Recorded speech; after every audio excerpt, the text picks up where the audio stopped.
What's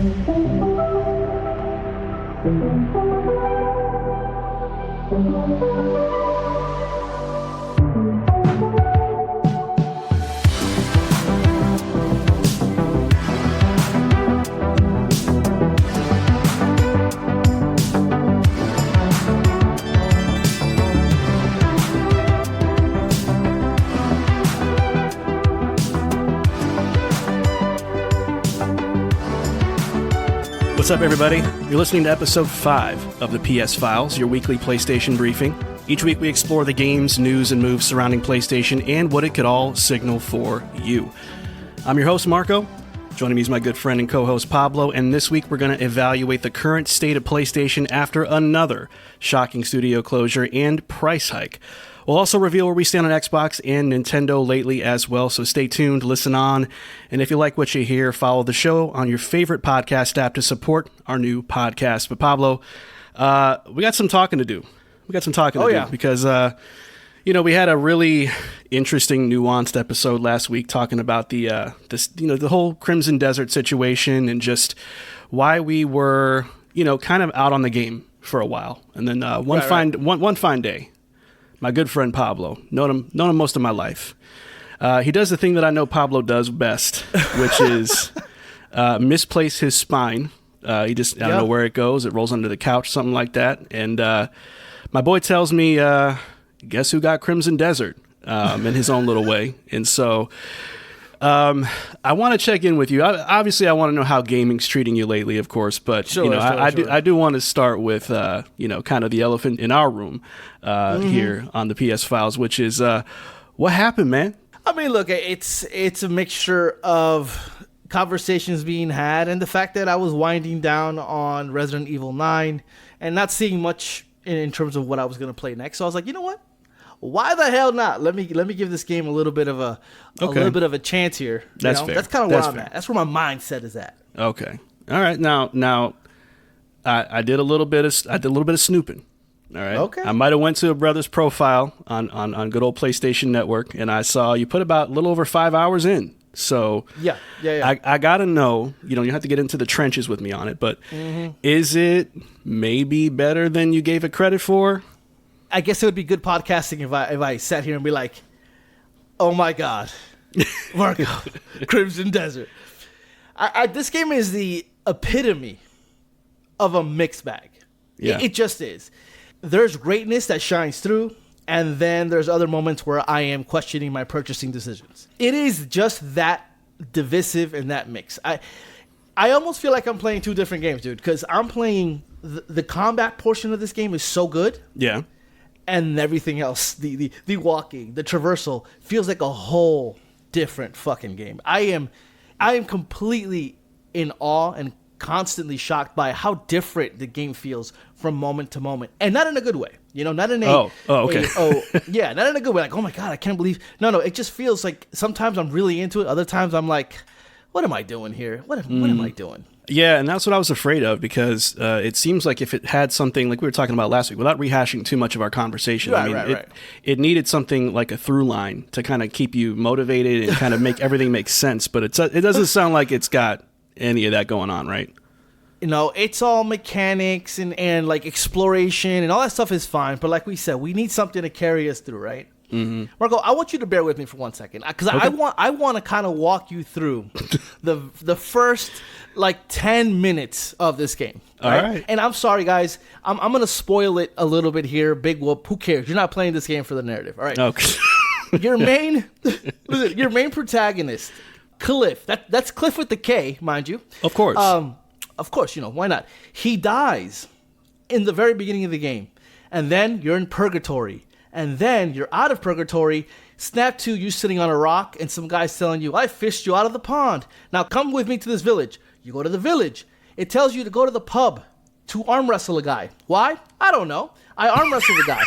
I exit, the quest pops up, and it says, give Vagabond a coin. So I give the Vagabond a coin. And he goes, thanks, man. And he disappears into gold dust. And then another little quest line shows up, and it says, go to the sewer. I go to the sewer. I meet this lady. She gives me a letter. Then she disappears into gold dust. Then the quest comes up, and it says, talk to kid. I go talk to the kid. He needs help with the cat. I find his cat. He says thank you, and he disappears into gold dust. There's no connective narrative tissue to any of that. Sounds like what I did last Thursday, man. What are you talking about? Man, this feels like a fever dream, and I wonder. It's so much like that I feel like, is this on purpose? Am I supposed to feel completely like disoriented, lost? Yeah. But Cliff is not commenting on that. He's just doing what the quest marker is telling you. That's the kind of stuff where when I play this game and I go, I don't get it. I don't understand how could anybody play this and ignore just how terrible their narrative is. Man, you know. But yet, Marco, there's something about the combat, the exploration, the world that kind of still pulls me in. Like you said, over a little over 5 hours. I'm still interested in playing it. I'm still diving in there, getting some things done, exploring. So there is something to this game. It's just so much of it is a mess that I don't know how long I'll be able to hold on to this. Yeah, man. I mean, that sounds like a lot. But, I mean, all I know is if I got a second chance at life like that, the first thing I'm doing is arm wrestling somebody. I'm taking a bitch down. I'm getting into it. I might do that, or I might get into those slap boxing competitions they got now. Yeah, I'm getting in that league immediately, man. Why not? Let's get in. Why not? Dislocate my jaw. Serve me up some fresh concussions. Why not? Yeah, man. CTE, let's baby. do it. But yeah, I mean, it doesn't sound like something that I would probably get into. But I mean, hey, mileage may vary on a game like Crimson Desert for sure. But I kind of want to shout them out a little bit. Pearl Abyss, they have been on it with the updates. And, True. Those updates have been kind of making the game feel better in terms of moment-to-moment traversal and walking around. That has improved greatly, but there is so much left for this game. For this game to even be something that you would even consider, I mean, it would basically need to be overhauled in a way that would just basically have them be making a new game. Yeah, but I mean, the thing is, it's selling like crazy, which is really wild. Yeah. Man, word traveled fast about this game. I thought it was going to be a dud that was going to come and go, but no, man, people lined up and picked this thing up. So it's doing something right, I guess, but I'm having a hard time seeing it. It has its moments. I won't lie. And if you're a person that doesn't care about narrative and you're just in there for a sandbox, I understand why you're so attached to this game, why it makes sense for you to own it and love it. Yeah, man. I mean, on my end, a lot of marathon. Okay, yeah. They just put out their end game map a few weeks ago, which is Cryo Archives, which is really, really good. Super intense, very difficult. It's kind of just taking everything you've learned about the ebb and flow of a game and keeping some of it, but also flipping it on its head and just doing so in this really interesting, map that I think is one of Bungie's best pieces of level design I've ever seen. So it's been a lot of fun just kind of seeing the fruits of my labor pay off in like what I've looted and what I've accumulated through various runs, just kind of end up, serving as a really good way for me to progress through and hopefully exfil. And there's been mixed results, but the fun in it is not always success. It's more just kind of getting in there, seeing what you can find, what kind of lore pieces you can pick up on, and just seeing what you can do to make it as far as possible. And if you're sweaty enough, you can get to the end of what Cryo Archive has to offer.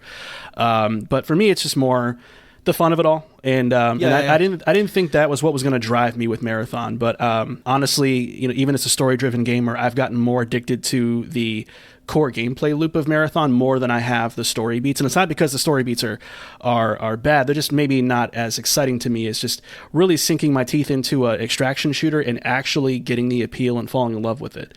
Now, let me ask you this. For those of you who don't know, Marco and I, we love Rainbow Six Siege. Okay? We love that game. Does Marathon have those claws into you? Is this a game you're going to be playing for a long time? I would certainly hope so, because I think if they can keep the content coming at a steady pace and keep the story moving in an interesting direction and be maybe a little bit more, just a teeny bit more accessible to newcomers and onboard a little bit better, I think that there's a lot of potential for this to be a game that I keep in rotation for the next couple years.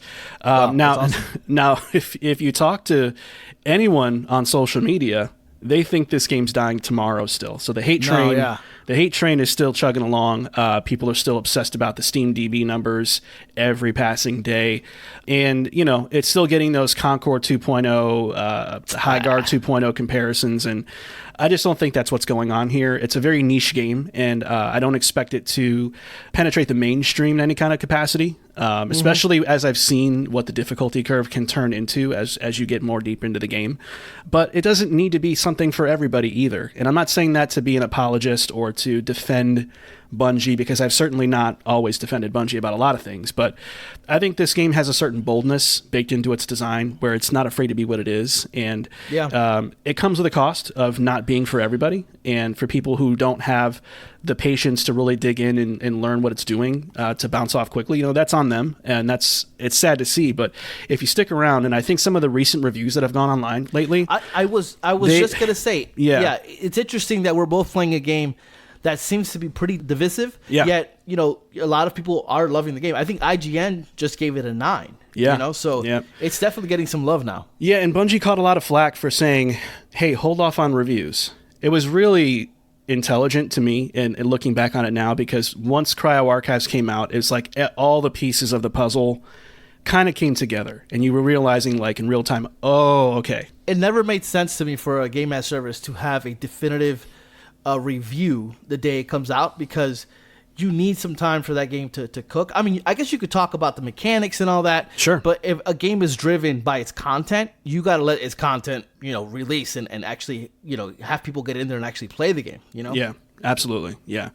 So, been having a good time with that. Gaming's been good to me lately, man. I can't complain. Can't complain at all. But we do have some other grievances. So that's going to bring us into our main topic this week, which is that PlayStation is changing. And depending on who you talk to, that is a good thing, that is a bad thing, that is an indifferent thing. And I don't know if we're necessarily here to correct anybody's takes as far as how anyone should feel about PlayStation. But as two big PlayStation fans, hence why we're doing a podcast, we do think it's important to kind of talk through what we've been seeing going on. And there's two key things that happened over the past week that are definitely worth talking about, and that is, number one, the closure of Dark Outlaw Games, and number two, the price increases. That has been a very contentious topic, to say the least. Hey, correct me if I'm wrong, Marco, but as a console generation, as time goes by, the prices are supposed to go down, right? Yeah, this should be I would say $299 right now for a PS5 if we were going by the old days. I saw this picture. Right. It was funny. I saw this picture on social of I think it was Walmart, and they had this middle stand for GameCubes back in the day, and it said $49.99 on the sign. Oof. I'm like, oh, what a steal, So what a time to be alive, man. It's crazy how we've gone from that to want to spend $900 on a PS5 Pro today? It's insane. But look, where do you want to start, man? Do you want to start with the price increase? Do you want to start with the closure of Dark Outlaw? Let's go with the closure of Dark Outlaw Games, because that one is interesting to me. Less than a year, them existing, and PlayStation kind of cutting them off. Yeah, let's talk about that. It's very interesting because the assumption was, they must be making a live service game. And they got canceled, and they got shut down because of it. Right. But it's actually not the case at all, because it was confirmed by Mr. Blundell himself that they were not doing a live service game.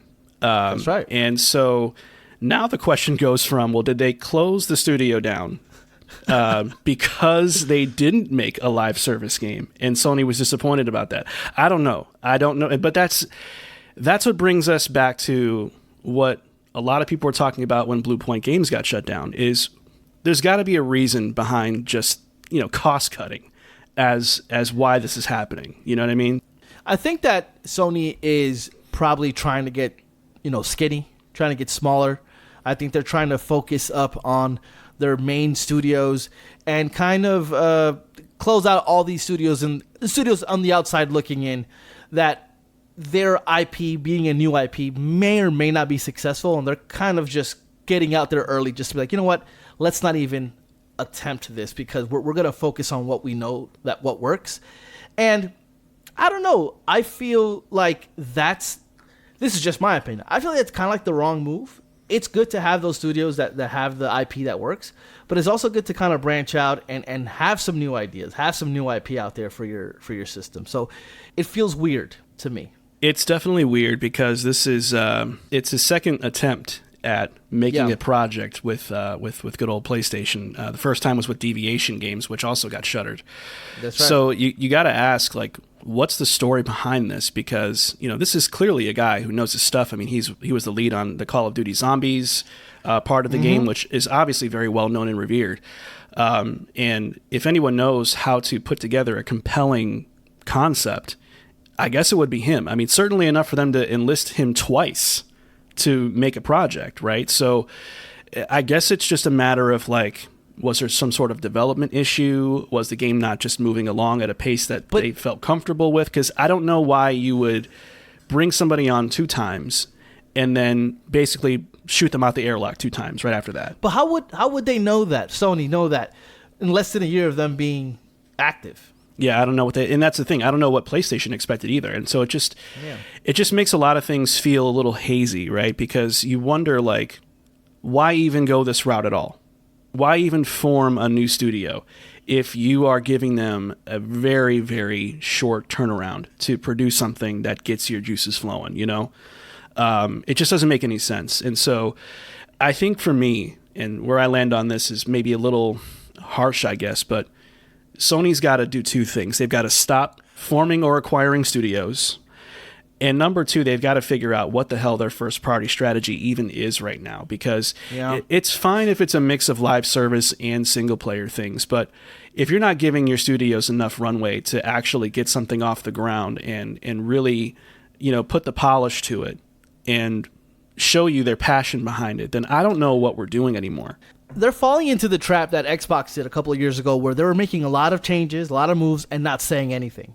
And I think that if you're going to make these changes and they're going to be consistent, they're going to be constant, they should talk about it a little bit. Herman Holtz should get out there and say, hey, this is all about long-term sustainability, which is what's rumored. That's the reason. And give us the rundown. Don't tell us what games are coming, sure, but tell us what your strategy is, because right now people are kind of left wondering as to what exactly is going on. And we don't really know. We're all left to speculate here because we don't know exactly what, like you said, what could they have done in less than a year that's going to either give them something that Sony wants or Sony see it and be like, I don't want this at all. It just doesn't make a lot of sense, like you said. So yeah, this is the kind of speculating that I don't enjoy doing because it's about people losing jobs. It's about projects never coming to light. It's about studios never getting a fair shake, and it just represents everything that's kind of icky about the industry right now overall. And I will call that out too. I do think there's a lot of like, well, they're not the first ones that have closed the studio. Well, no, we still can hold them accountable because if you're making this closure happen because of a long-term sustainability issue, that suggests you weren't thinking long-term before then.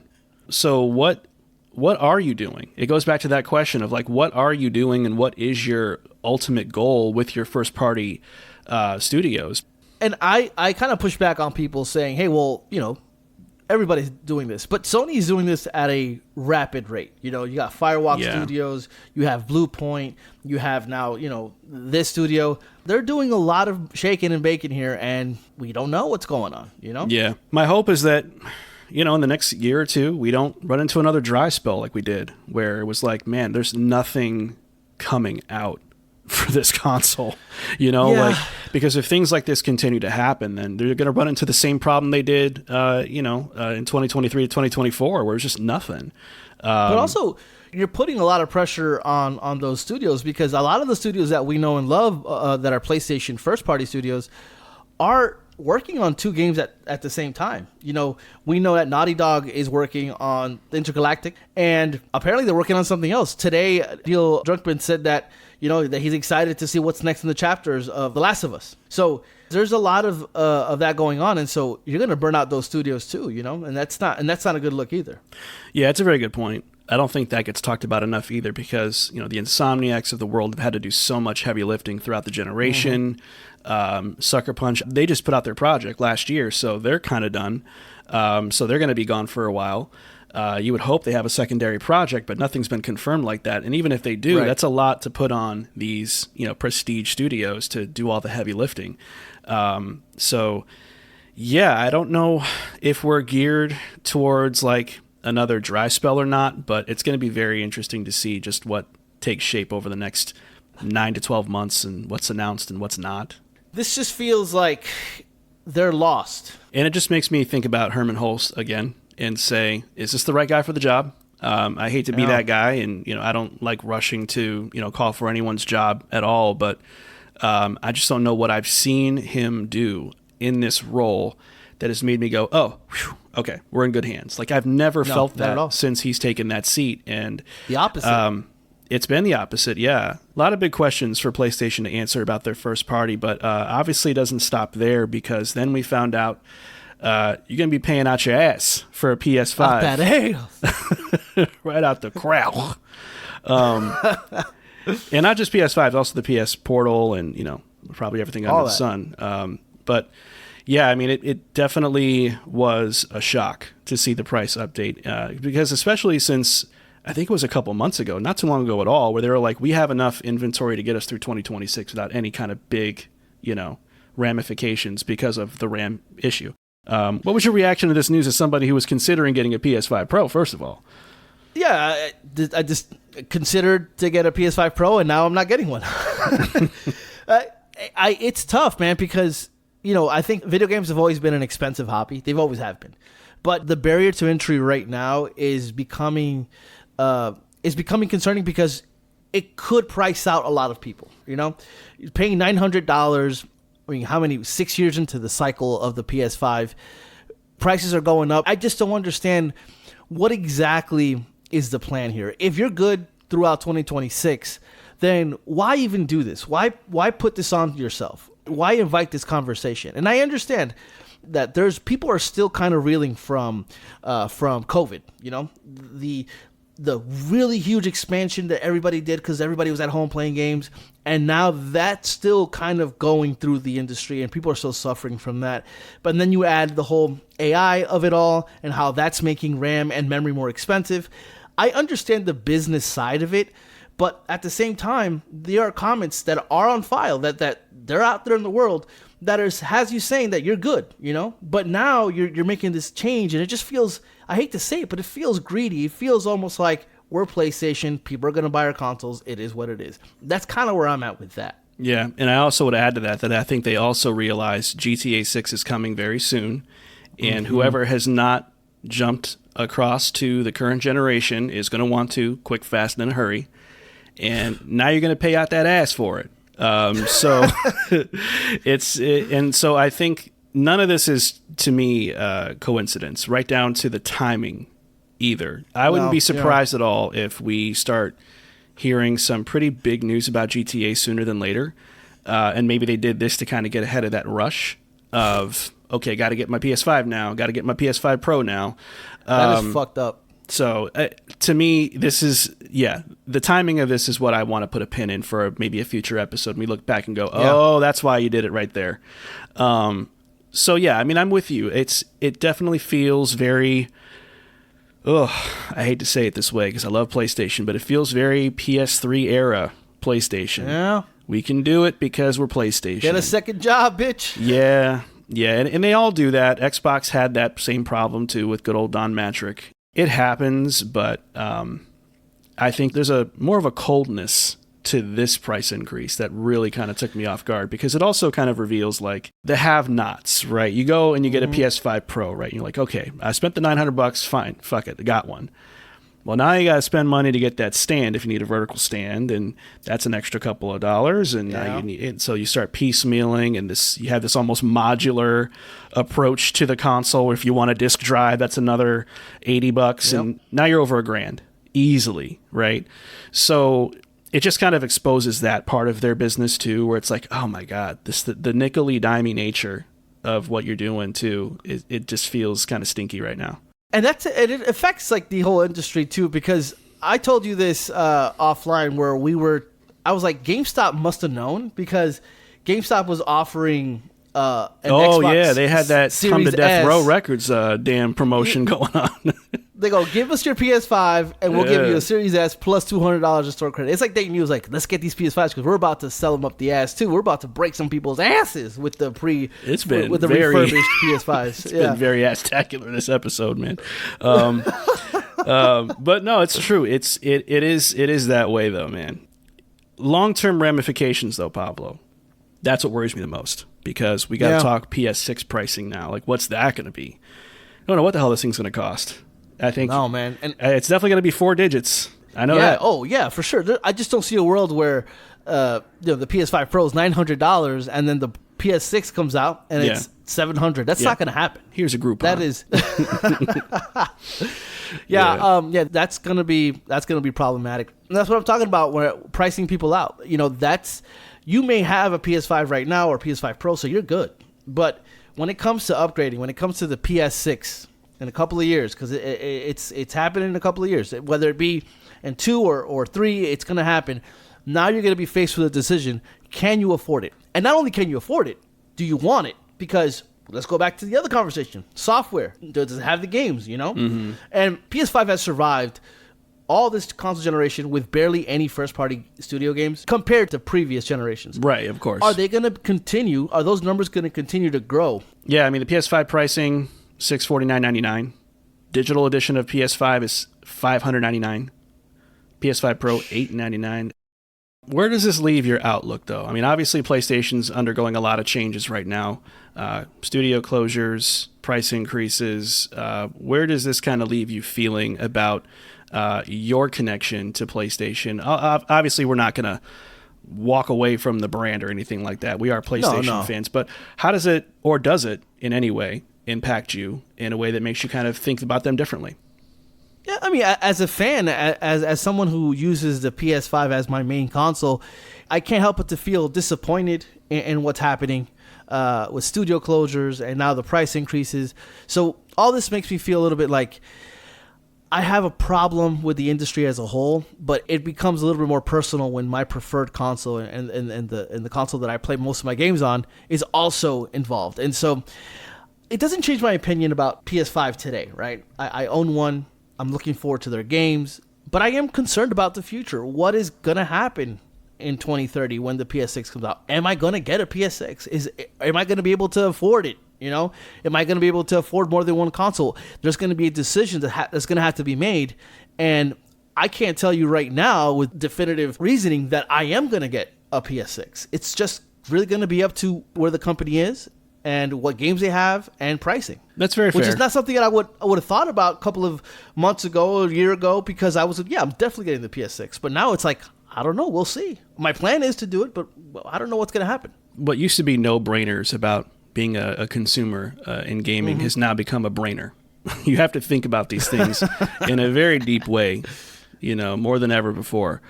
I would say for me, the way that it impacts me is it really makes me call into question the identity of PlayStation. Like, what are you right now? And identity means a lot to me, not only in the games that I choose to buy, but also the platforms that I support, because you can look at it pragmatically and say, well, even if PlayStation has down years, you still get Xbox's games coming over and you still get, full third-party support. You don't really have to worry too much about games skipping the platform.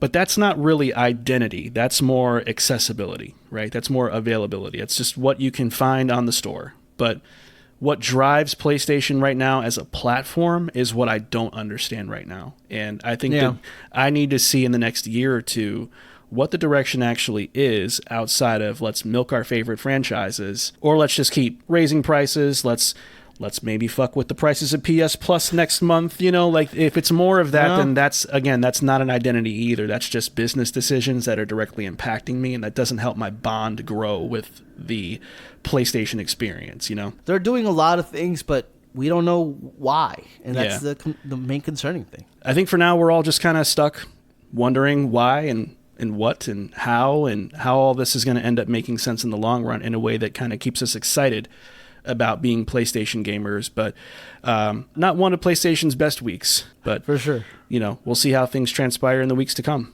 But we're not done talking about platforms. We're going to also take a little bit of time, Pablo, to talk about the state of Xbox and Nintendo. Man. As we've said many times in our brief history, we can't really tell the story of PlayStation without telling the story of their competition. And regardless of whether you think Xbox is or isn't competition anymore, or whether you think Nintendo is or isn't competition anymore, they are still in this space. They are still vying for your money to buy a piece of hardware that plays video games. So I think Let's all not play semantics, and let's just assume that they are all competing for your money as a gamer. And because of that, I think, as we talk about the state of PlayStation and how they're changing, there's a lot of things going on in the world of Xbox and Nintendo as well that I think are interesting. So this is more of just us having a casual conversation about how we think both of those platforms are doing lately and what our interest levels are in what's to come for them. So yeah. Where do you want to start? Do you want to start with Nintendo or do you want to start with Xbox? Let's go with Nintendo. I think, Xbox has a little bit more things going on than Nintendo. So let's leave that for last. That's true. Well, look, the Switch 2. It's been out for a little while. Early reports coming in from Nintendo that they're not loving the sales so far. It is underperforming by their standards, from what I'm understanding.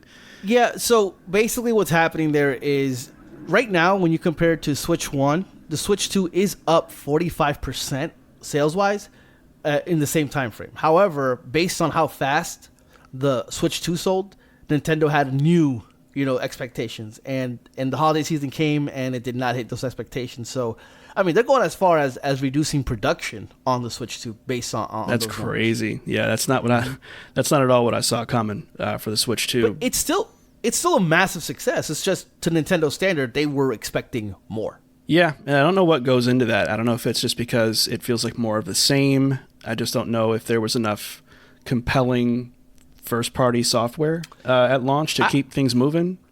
I think it's early adopters. I think that everybody who wanted one day one got one, and everybody else, like me and you, are still in the waiting game. We're still trying to see what exactly is coming, which we'll talk about in a few seconds here. But I think there's a lot of that. And the holidays came, and I think people expected for those who were waiting to jump on, and nobody did. Or not nobody, but a large number of people did not. And so I think that kind of fucked with their numbers. But I'm not concerned about the Switch 2. Are you concerned? No, I wouldn't say I'm concerned, but I think I'm just more curious if history is going to repeat itself as far as like the way that the Switch 2 will be leveraged 2, 3, 4 years from now as the next generation of games come into play and those are more demanding. Do we go back to that point where Switch 2 is just kind of that relic that feels like it's running everything at sub 30 frames per second, That's my concern. My concern is patterns, is what happened in the holiday, even though they're up 45% now, but is that a pattern that it's going to keep decreasing, and by the time we're 5-6 years in, it's not even close to numbers when compared to the Switch 1. So that's something to definitely look out for. But, Nate the Hate, on his recent podcast, he talked about the future of Nintendo, and it sounds pretty beefy, man. I don't know. It sounds beefy. Yeah, what do you think? It does sound beefy, a little sexual. Probably been very sexual it's today. girthy. All right, here we go. Watch out, y'all. It's talking about Star Fox, a classic style Star Fox, an Ocarina of Time remake, which, that made everyone's loins froth at the thought of it. That more specifically because everybody thought that was a thing. It was rumored, but he seemingly confirmed that not only is it real, but it's coming out later this year. I'm going to be quite honest with you, Marco. That will push me to buy a Switch 2. I was going to ask you, what is it going to take to get you on board, man? Because, Pablo, long before he was a PlayStation guy, was Nintendo McGee. It's on his birth certificate. He's got a lower back tattoo. It's just, it's all over him. And you haven't had a real strong desire to get a Switch 2 so far. And there was even times where you told me offline, I'm not sure if I'm really going to need one until the next Zelda comes out. The next mainline one. But this maybe changes things for you? I want to say, well, it depends on the quality of it, but there's a good chance that I get it right before it comes out.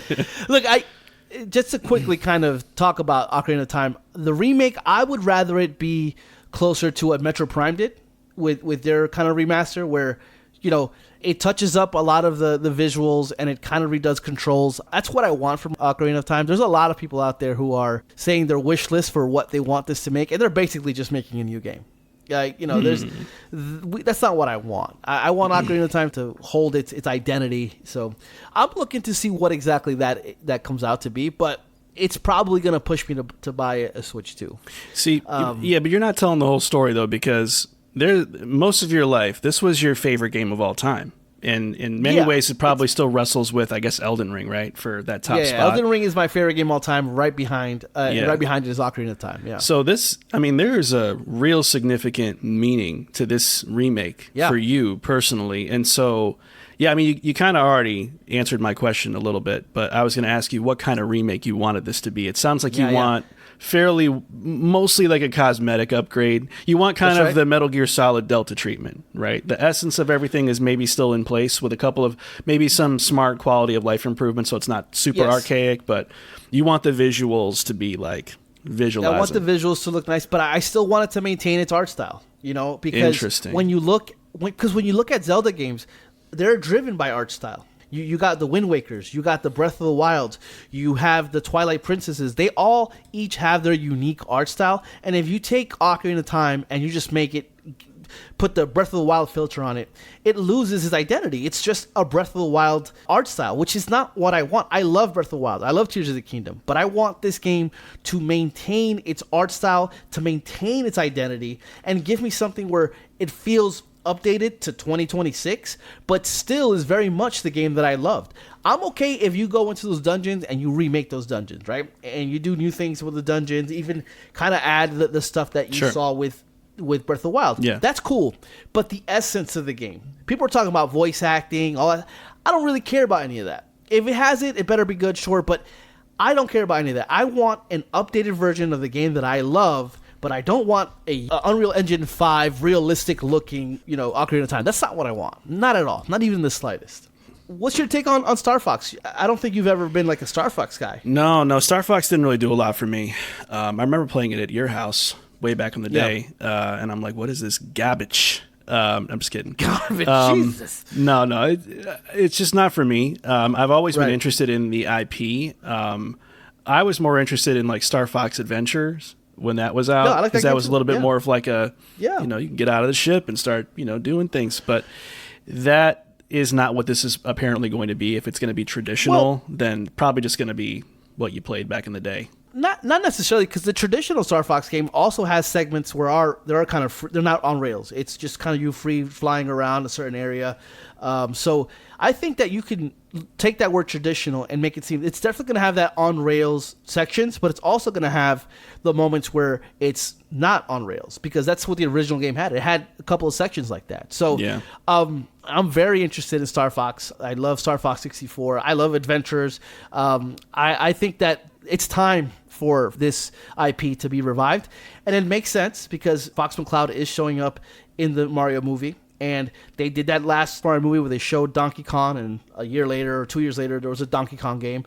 So it feels like it makes sense where we're going to see the movie in April, and then probably in the summer finally see a Star Fox game. I'm excited about that for sure. Now the question is, Pablo, do you think that Nintendo is going to follow Xbox and PlayStation and increase the price of the Switch 2 before all these good things start to happen? You know what? I think they eventually will. I don't think it will be this year. They've already, let me quote unquote say, reduced the price of digital games. Not really. They increased the physical price. They did, to exactly. $70. Yeah. And then they maintain the price of the digital at $60. So they are doing something to kind of keep pricing down, quote unquote. And I don't think that they are going to increase pricing this year, but they eventually will. Everybody will eventually. So I'm pretty confident that it's going to be the same price for at least the remainder of the year. When are you thinking you're going to get one, man? It depends on a few things. One, it depends on how good the Star Fox game is, right? I also have the backlog of the Donkey Kong game that I didn't play, and Mario Kart. So it's an amalgamation of those things. If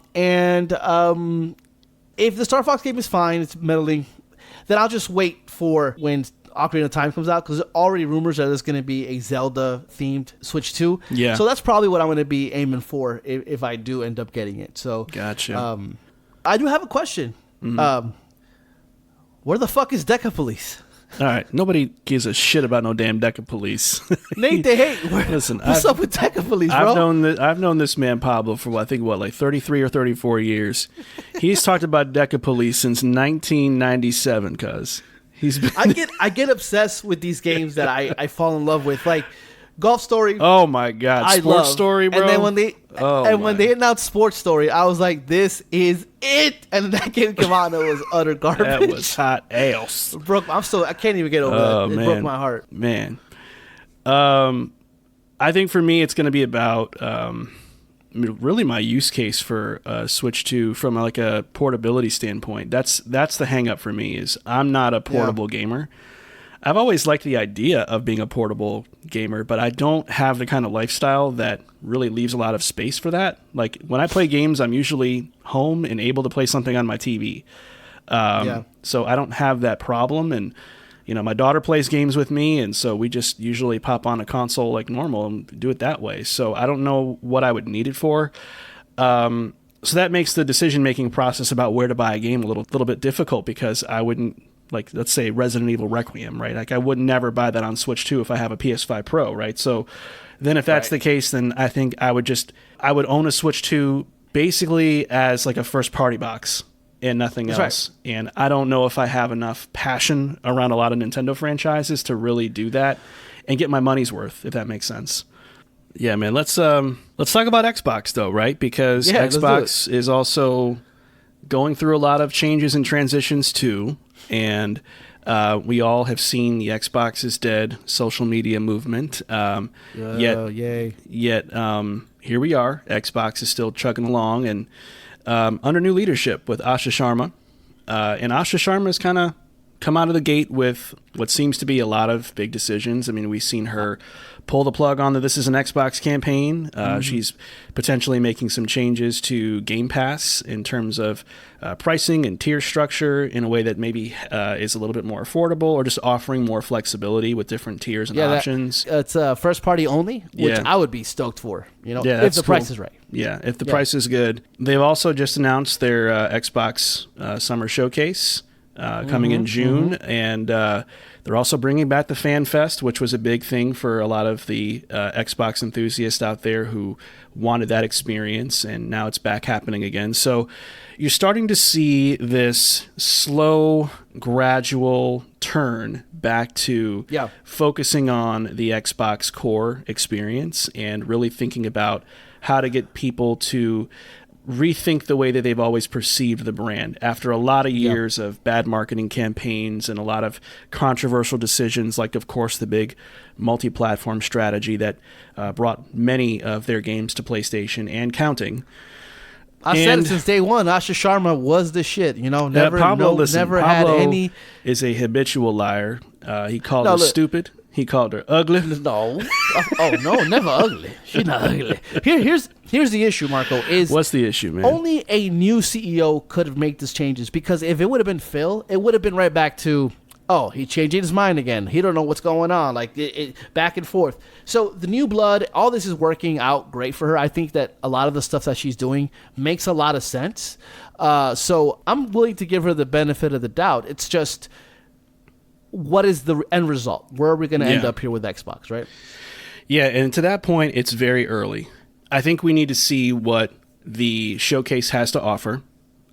Gears E-Day is going to be headlining, which is really exciting. But I think it's going to be a direct after, yeah. Yeah, but beyond that, it's also about what they have to say about the brand, right? This is the 25th anniversary of Xbox this year. They hyped up celebrating the brand in a very big way. And so this is their opportunity to not only do that, but to kind of say in some sort of way, here's what Xbox means from now moving forward. And so I really do hope that there's an opportunity that Asha Sharma will take in that showcase to kind of step in front of us for the first time, introduce herself, and kind of say what the new core pillars of Xbox are going forward, and help us understand, much as I talked about with the PlayStation topic, what the identity of Xbox is going forward. I think that's going to be central to, like, just not fixing things overnight and not turning around the image of the brand overnight by any means, but just getting people to kind of understand Xbox on a meaningful level again. I think part of it, though, I was trying to think about how I wanted to word this is, what do you think, Pablo, her top priority should be if you are her right now? What is like the first thing that goes above everything else that needs to be handled? The new console. Kind of not taking current Xbox Series S and making it a wash, but kind of talk about the future of the consoles and what exactly they want to do with that. Like, what is it that they want to bring back in terms of the feeling of Xbox? And I'm not talking about exclusives. I'm talking about just their main focus. What is it going to be? Is it going to be innovation within, having the hybrid console? Is it going to be a focus on software and games?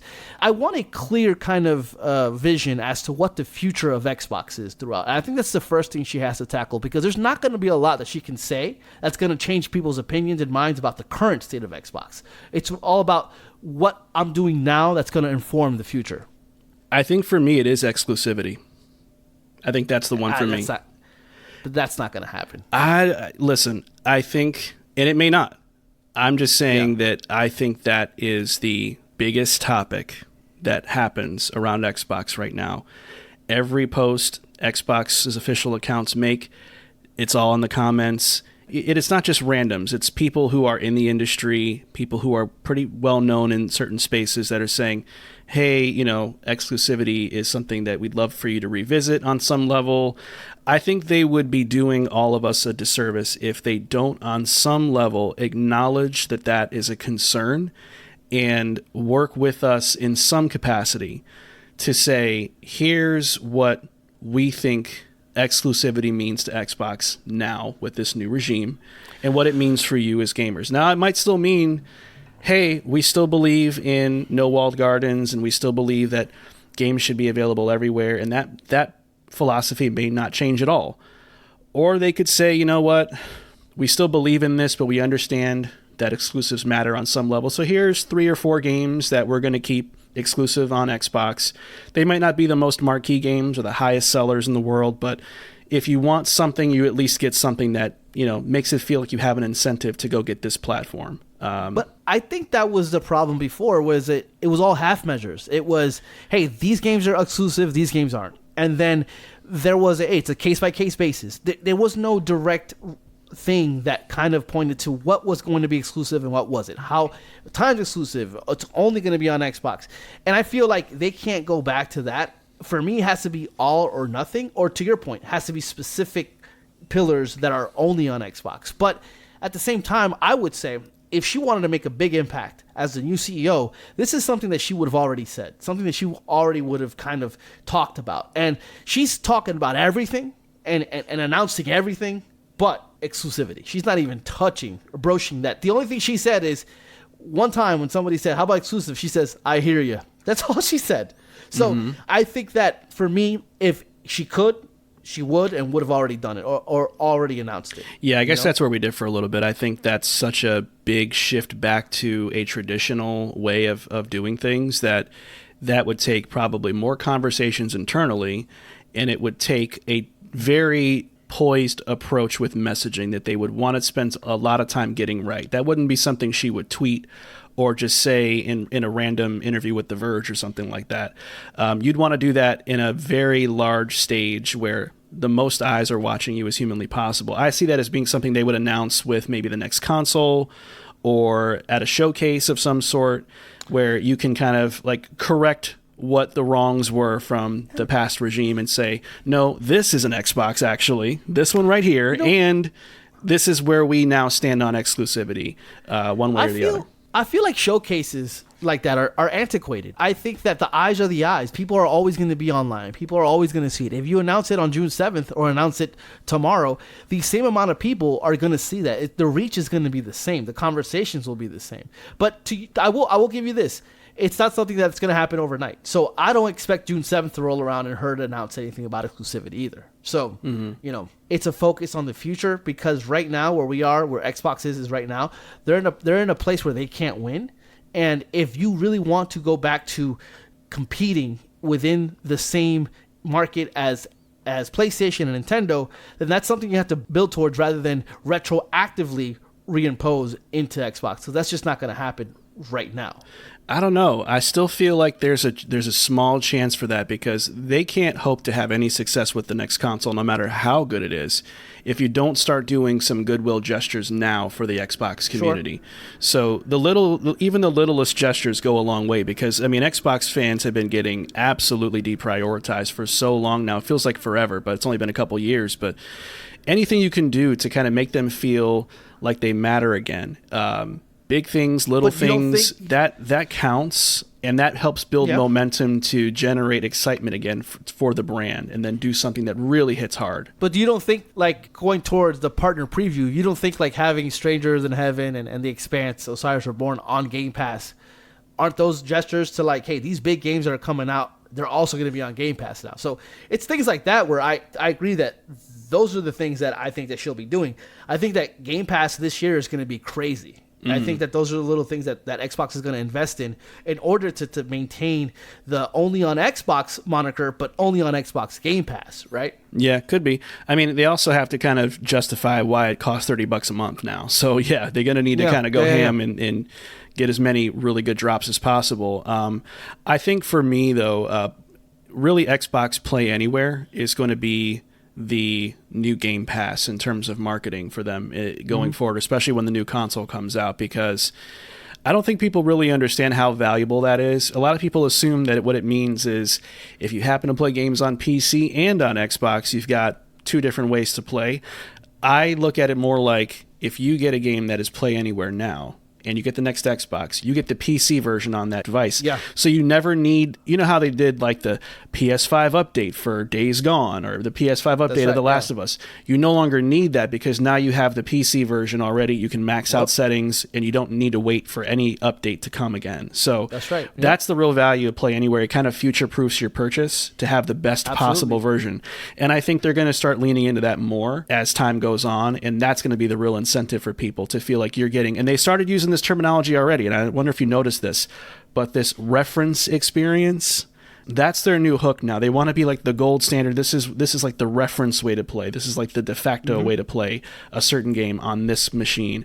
And that's going to be the real driving force behind a lot of what they're going to do with the next platform. So through that messaging, you expect a powerful box, and you also expect to play the best versions of the games that are available on said box.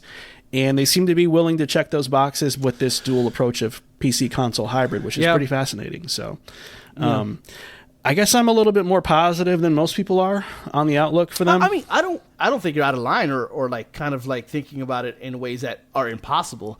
For me, it just comes down to if Starfield is a banger on PS5, if Gears of War E-Day is a banger on PS5. When I mean by banger, I mean like it sells well, people are playing it, people are talking about it, then it feels hard. Like you open that floodgate, it's kind of hard to close that floodgate, right? I don't know if we'll ever be back where it's about exclusivity again, but I think a lot of what you said makes a lot of sense. And I do not think in any way, shape, or form that Xbox is dead or that the future of Xbox is in any kind of peril. They've been very clear and they've been very vocal about the future of that. And as a matter of fact, Jez quoted online said that the next Xbox is not the last Xbox. That apparently they're already doing research about the future beyond the next Xbox. So I think Xbox is here to stay, along with PlayStation, along with Nintendo. So people wanting the death of the enemy of their not preferred console, so they got to drop that shit because nobody's going anywhere. It's just not happening.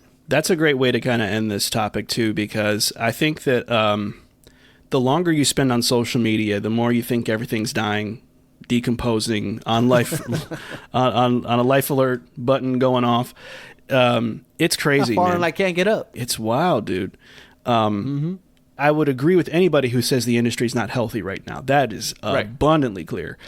But I do think there's a difference between being concerned for the industry versus being giddy if one of the platforms that you don't like just so happens to die, because then that gives you social media argument fodder to go on the internet with. Yeah, I really hope that changes by the end of this year, because Nintendo at the end of this year will have hopefully all these games we talked about coming out. Xbox will ideally have a really good showcase that gets people in that community reignited and reengaged, and PlayStation will have, a great game with Wolverine, and everyone's going to be satiated. So no one should be kind of getting back to this list war bullshit, So I'm hoping for the best, man. Really am. Yeah, man. But that is going to do it for this week's episode of the PS Files. But before you go, please be sure to follow our show. We drop new episodes every single Tuesday. So we hope to see you again next week. But until next time, as always, stay safe, save often, and play on. See you next week. Peace out.